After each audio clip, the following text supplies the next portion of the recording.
Storm Shocker.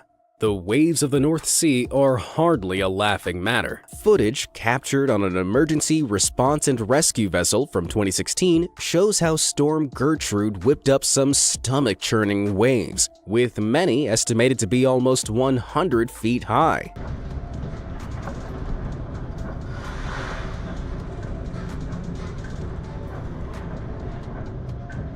These incredibly brave teams are responsible for the safety of people on offshore installations. Boats like this one are only launched when weather conditions are too severe for normal rescue craft. Even so, these boats only reach about 160 feet in length, and against powerful 100-foot waves, they tend to run the risk of needing their own rescue team. Just listen to the sound of the vessel creaking under its own weight.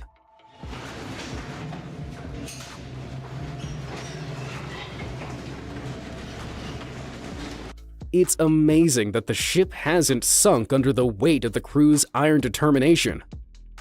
It was a huge blizzard that battered the northeast of America and Canada, forcing governments like those of Massachusetts and New York to declare a state of emergency. Whilst most places were dealing with almost 3 feet of snow and winds of up to 105 miles per hour, those at sea had an even worse time. Not only were they battling all those elements, but they also had a series of 30 to 40-foot waves to deal with.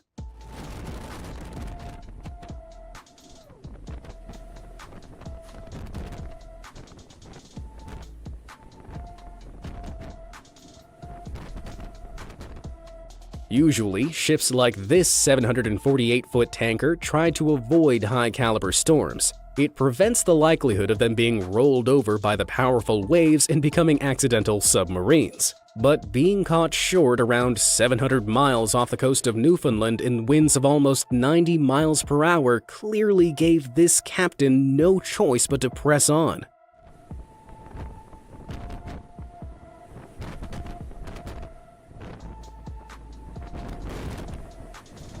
They bravely plowed on through those horrifying-looking waves. North Sea Surge. The Southern Ocean isn't the only sea famous for its deadly conditions. Between the UK and Norway lies the North Sea. And thanks to its hellish weather and high number of shipping accidents, it's considered one of the world's most dangerous seas. Single waves in this region have been known to reach a monstrous 83 feet in height, but scientists believe they can get much bigger. Don't believe me? Just take a look at this footage taken from the bridge of a vessel in the North Sea storm.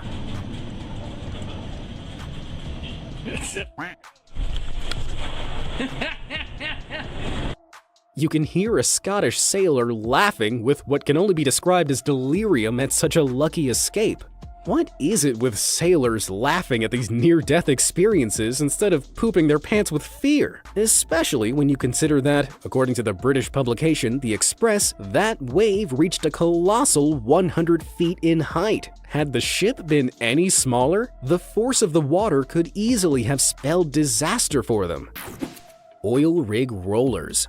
Choosing to work on the open sea is one thing, but opting to live on an oil rig means you can't always escape the giant waves coming your way. Just ask the crew of the Dunbar oil rig. Located off the UK's east coast, this static rig is planted to the ocean floor and has a deck that's 164 feet long, 98 feet wide, and 72 feet high. That's one massive structure.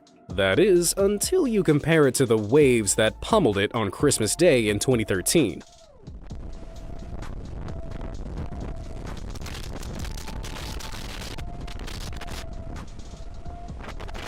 That gaping void beneath the deck looks like it's almost the same height as the deck itself. That means the water surges filling that void and hammering the rig must have been about 70 feet tall. Apparently, the waves were so violent that morning, they woke up all the staff. What a terrifying gift to receive from Mother Nature herself on Christmas Day.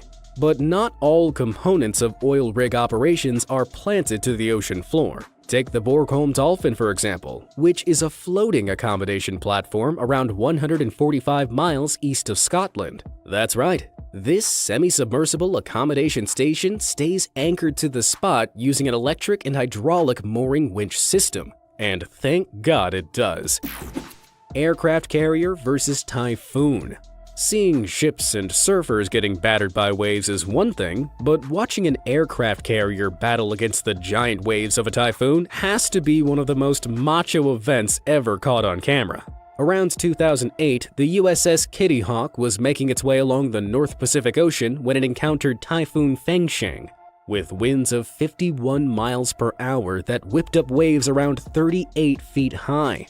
Considering this aircraft carrier measures over 200 feet from the waterline to its highest point, these waves were hardly a threat. Although it's pretty incredible to watch something that cost $400 million to build getting thrown about like a toy boat in a bathtub. But with all that money, couldn't they have installed something a little more impressive than those school bus style windshield wipers? Kitty Hawkward. Tanker versus monster waves. If these single giant waves already had you trembling in your boots, imagine facing a whole series of them.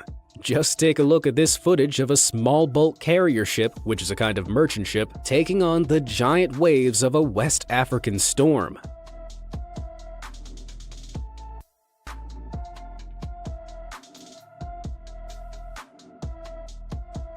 These are way more than just choppy seas. Biscay Bedlam. The Bay of Biscay is notorious for its violent storms and large waves because it's exposed to the rough Atlantic Ocean. But even on a calm-looking day, the seas of this bay definitely aren't to be trusted, not even by sturdy oil and chemical tankers. Just take a look.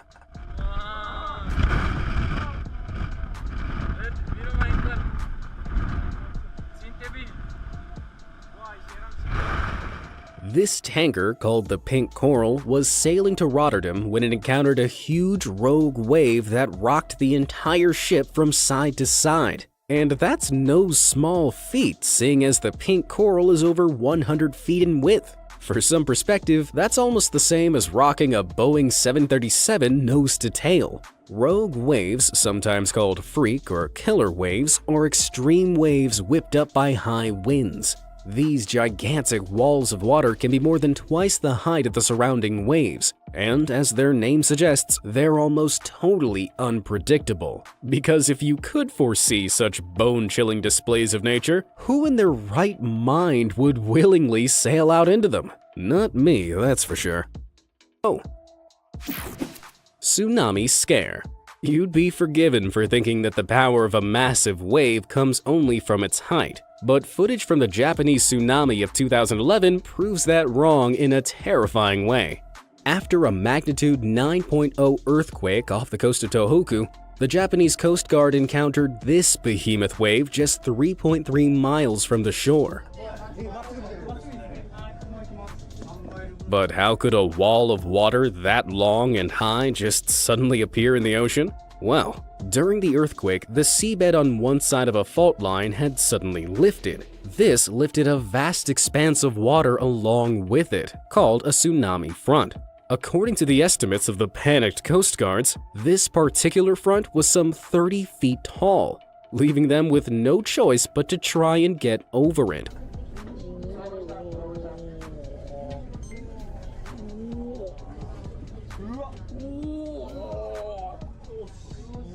But then it gets worse.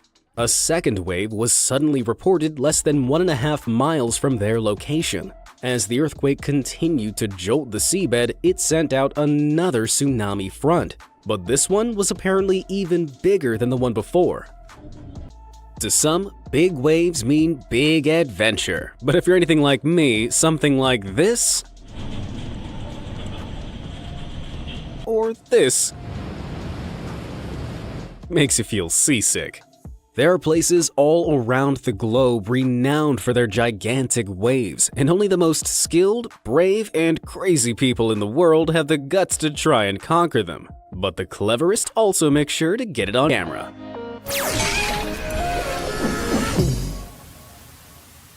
Nazaré Nightmares. Let's start our thrill-seeking hunt in Nazaré, Portugal. Daredevils all over the world know the name of this place because of the sheer size of the waves that are seen off its coast. Like this monster captured on camera back in 2014. Just look at the size of it!